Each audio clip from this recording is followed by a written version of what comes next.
तुम्हा मान्य स्वामी ऐसे घडावे, मना माझी प्रतिकूल अनुकूल भावे,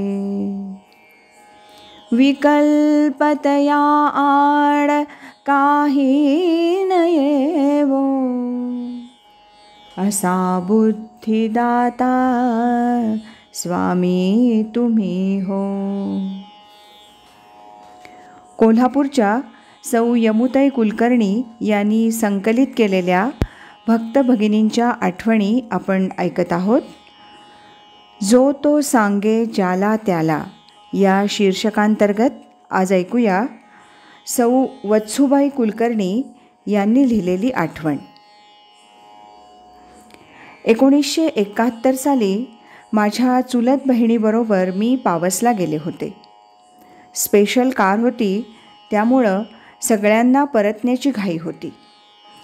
खोलीत दर्शनाला गेले तेव्हा काही विचारायचं आहे का असं हळू आवाजात स्वामी विचारत होते. तेवढंच लक्षात आहे.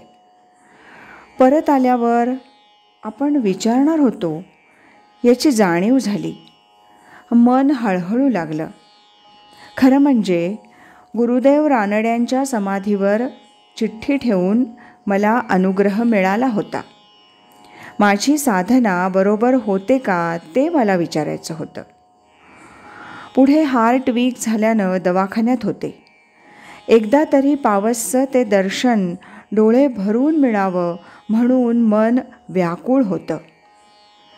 श्रींना पत्र घालून विचारलं, सौ यमुताईंना मला घेऊन चला असा लकडा लावला. 1972च्या मे महिन्यात सौ यमुताईंबरोबर या असं उत्तर आलं.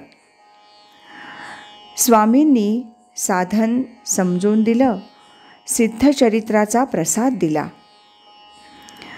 डोळे तृप्त झाले. पुन्हा येण्याचा हट्ट घ्यायचा नाही असं ठरवून परत आले. प्रत्येक वेळी यमुताईंबरोबर खडीसाखरेचा प्रसाद सद्गुरू पाठवित होते. प्रकृतीची चौकशी करत होते. अमृताचं भोजन पुरेसं वाटेल का कुणाला? पुन्हा दर्शन घेण्याची इच्छा आवरेनाशी झाली. श्रींना तसं पत्रात लिहिलं. उत्तर आलं, येण्याची घाई करू नका. प्रकृती बरी नाही तिथंच स्मरण करावं. पुन्हा एकदा भेट होईल. एवढे शब्द मी ऐकत होते. सौ यमुताईंच्या घरी श्रीचरणांशी बसून मी हट्ट धरला, मला पावसला न्या, एकदा भेट घडवा. स्पेशल गाडीत माझी सोय झाली.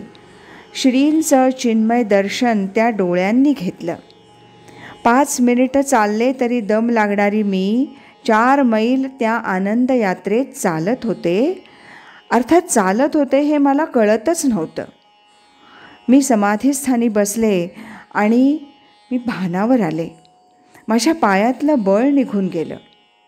अशी दुसरी भेट झाली आणि जन्मोत्सवाला अशीच सौ यमुताईंचा पदर धरून आले तेव्हा भेट झाली. सद्गुरू स्मरणे सगुण दर्शन देणाऱ्या कृपासागर श्रींचा महिमा किती सांगू. कोल्हापूरच्या सौ यमुताई कुलकर्णी यांनी संकलित केलेल्या भक्त भगिनींच्या आठवणी आपण ऐकत आहोत. आजच्या भागात आपण सौ वत्सुताई कुलकर्णी यांनी लिहिलेली आठवण ऐकली. उद्याच्या भागात स्नेहलता फडके यांनी लिहिलेल्या आठवणीचं वाचन ऐकणार आहोत. श्रीमद सच्चिदानंद सद्गुरू श्री स्वामी स्वरूपानंद महाराज की जय. हरि ओम तत्सत.